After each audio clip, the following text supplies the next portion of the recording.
Hi, this is Dale, your product expert here at Snowblowers Direct. What I talked to you about today is getting your snowblower ready for the upcoming season. Now, if the weather's like this, I gotta say you waited just a bit too long.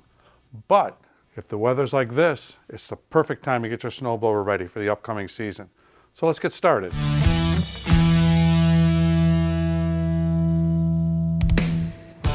Nothing more frustrating than getting up, getting ready for work, and then finding out there's 2 feet of snow in the driveway and you have no way to clear it because you didn't get the snowblower ready. So you really want to do it now. So what kind of parts are you going to need to get this job done? We always recommend that you start out, see if your manufacturer of your snowblower makes a maintenance kit. If they do, it should have everything you need. It's going to come with a bottle of oil, usually a fuel stabilizer, spark plug, some extra shear pins, and a lot of them today come with some of the snow jet. It's a little silicone type product that you spray on the inside of the chute, and it just lets the snow move more freely through the snowblower and not stick. So if you're going to pick up the things separately, what you're going to want to do is make sure you get the correct oil. The oil is going to be a winter grade. Winter grade oils are usually thinner than summer grade oils. Make sure you get the right weight. It's usually clearly marked right on the container. You're also going to want to make sure you get the proper rating, 5W30, 10W30, that type of thing. Check your owner's manual. It'll tell you exactly which one you need. When you get your fuel treatment, it's either going to be a dry treatment or a wet treatment. All the instructions should be on the container as far as mixing. Also look in the owner's manual for the engine. It's going to give you the proper spark plug size. I always recommend you have an extra spark plug. You never know when you're going to need it. They're inexpensive. They're great to have around. Eventually you're going to end up replacing it anyway.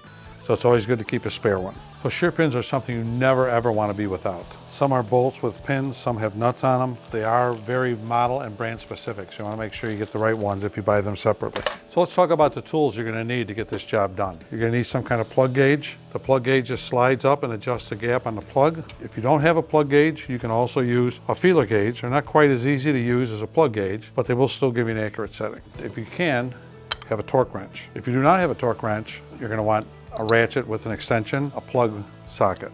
It's either going to be 13/16 socket, a 5/8 socket, or a 3/4 inch socket, the catch pan to catch the oil, dirty oil that's coming out of the machine. You're also going to need an extended funnel, so it'll make it easier to put the oil back in the machine. You always want to refer to your owner's manual though to get the proper procedures and how to do it. If you have a 2 or 3 stage snowblower that does have a battery on it to start it, you're going to want to make sure that's charged. You want to make sure it holds a charge. I would suggest testing it before. Put it in the snowblower, make sure it works. Let's talk about the oil drain. This is where you would drain the oil out of the motor. When it's sitting on the ground, it'll give you about 4 inches or 5 inches to have some kind of catch under it to catch the oil that comes out. This is your oil fill here. When you take it out, it's your dipstick. You can see this H right here. That's your high oil level, so full should be all the way to the top. You always want to make sure when you do put it back in that it is tight and it is sealing the oil. So now we're going to show you how to change the spark plug. This one happens to be a 3-stage Cub Cadet. Tools you're going to need: a pair of pliers to pull the spark plug wire off of the spark plug. You're also going to need a ratchet with an extension and the proper spark plug socket. This one happens to be a 13/16. So let's get going. First thing you want to do is remove the spark plug boot. Many times you can just reach in there with your hand and pull it off. If you can't, you can always use a pair of pliers. Remove it, push it down out of the way. Take your ratchet, loosen the plug. Once the plug is loose, pull it out. So once you remove the plug, you just want to visually inspect it. You'll notice that this has a really nice light gray to light tan color. That shows that it's firing properly. You can also see there's no buildup of any carbon. It doesn't look burnt. So it is actually doing a very good job. I would have to say this one probably doesn't need to be replaced. If you'll notice that a little electrode right here, it's nice and square. If it was rounded off, or if any of this part of the electrode here was burnt up, I would say replace the plug. You'll always want to check the gap. You'll need a gapping tool. So this is a spark plug gapping tool. It's probably one of the easiest tools to use for gapping plugs. What you would do is simply put the plug on and slide it up until you get to where it's supposed to be. This one's supposed to be 25 thousandths of an inch. There's 20 thousandths, there's 30 thousandths, 25 is right in between, so it's perfect. So if you have the plug out and you do notice dirt and stuff around it, you might want to just take a fine wire brush and just brush it off. Once that's done, you're going to want to replace it in. Now you never want to start the plug on the ratchet. You always want to start the plug by hand first. You don't want to cross thread it. You'll feel it when it starts to thread. Thread in as far as you can by hand. Once you get it to the point where it's pretty snug, you're going to put your ratchet on and then finish installing it. What you don't want to do is you don't want to over torque it, because a spark plug is porcelain up here, and if you put too much torque on it and that wrench slips, you could crack this and break it, and you'd have to go replace it. Once it's all tight, put your spark plug wire back on. You always want to push it hard, make sure it seats on the plug. You're done.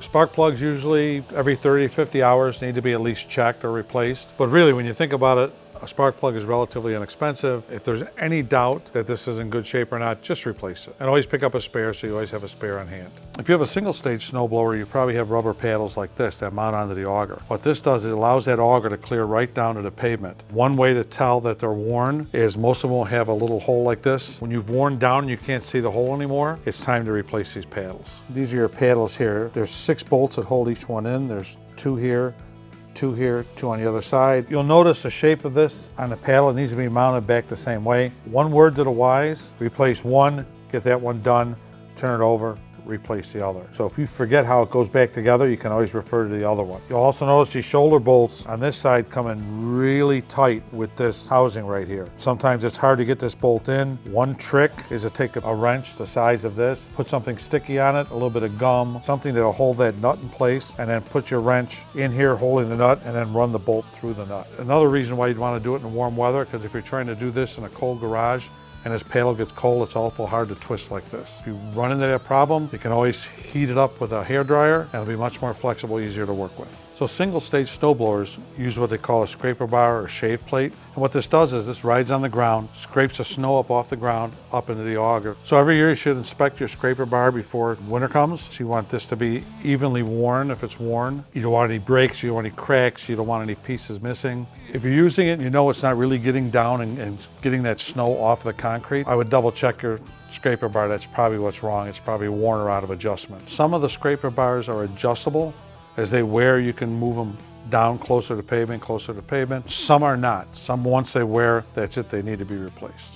So if you do need to adjust it, they're going to have slotted holes, and all you would do is loosen the screws and slide the slotted holes down a little further, and then just retighten them. Once you get to the point where you can't move them down any further and they've worn, then they just need to be replaced. To replace this, you would need a ratchet and a wrench. So if you look here, there's 2 bolts that hold this scraper bar on. There's one on this side, and there's one on the other side of the scraper bar there. So what you have is here, you have a shoulder bolt with a nut and bolt on it. This scraper bar pivots. It's spring loaded. There's springs back here, so when you take the bolts out on both sides, you'll have to release the springs, put your new scraper bar on, connect the springs back up, and put your nut on your bolt there. Again, these are very model and brand specific, so you want to make sure you get the correct one for your machine. 2 stages have one, it's usually metal. You never want a 2-stage or 3-stage snowblower's blade right on the ground. It should always be off the ground slightly. So it's not a wear item, but if you should hit something and bend it or damage it, it is replaceable. If you have a 2- or 3-stage snowblower, what you're going to also want to check is your skid shoes. So what the skid shoe actually does is it holds the unit up off the ground. Skid shoes mount on each side.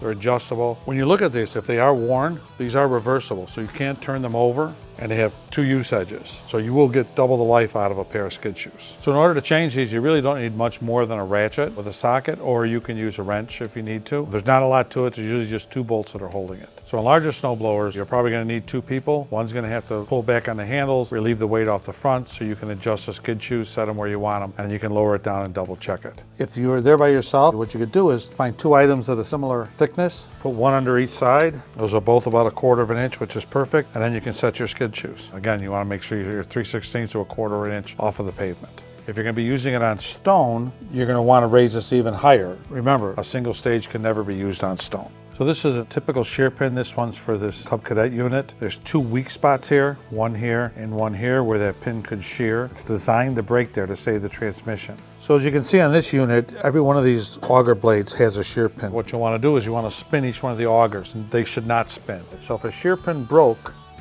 this is what would happen. These would just turn freely. So when you're trying to blow snow, this side would be moving snow to the center auger. This one wouldn't be doing anything.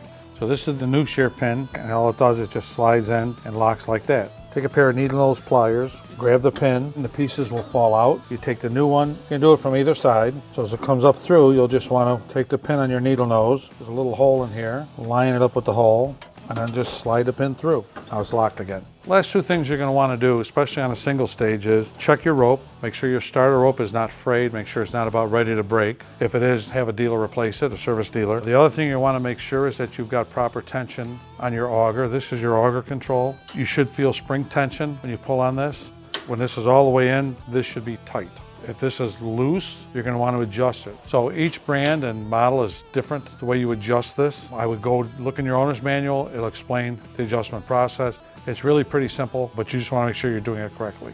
So on this particular model, the way you would adjust the tension is you slide this up and move the cable end into a different hole to add more tension or less tension. Again, that's all explained in the owner's manual. So whether or not you need to change the auger belt kind of depends on how you use a snowblower. If you notice that you're blowing snow, but the auger really isn't turning at full speed, or when it gets into the snow it starts to slip, it's probably the auger belt. Usually they don't wear out, but if you are constantly taking that single stage snowblower and you're pushing in big piles of snow, the engine doesn't stop turning if the auger does. So what happens is that belt takes the brunt of it and you can actually burn them up. You never want to jam it into the snow to the point where the auger stops turning or is restricted in any way. Let the snowblower do the work. Auger belts will last you a long time. I wanted to show you how the belt is tensioned and what you would need to do to replace the belt. Remove this cover, really simple, 3 bolts, and here's your belt. Right now there's no tension on it, so if this motor was spinning, the auger wouldn't turn. Once you pull the bail, either pulley comes down, puts tension on the belt. Now the belt's tight, so if the motor's turning, the auger's going to turn. But to change the belt, once it's loose like that, peel it right off, put a new one on, put your cover back on, you're done. Let's talk about lubricants. You're going to want to have some kind of spray grease, something that won't freeze in cold weather. So when using lubricant spray, what you want to do is when you're lubricating the actual joint where the part is moving,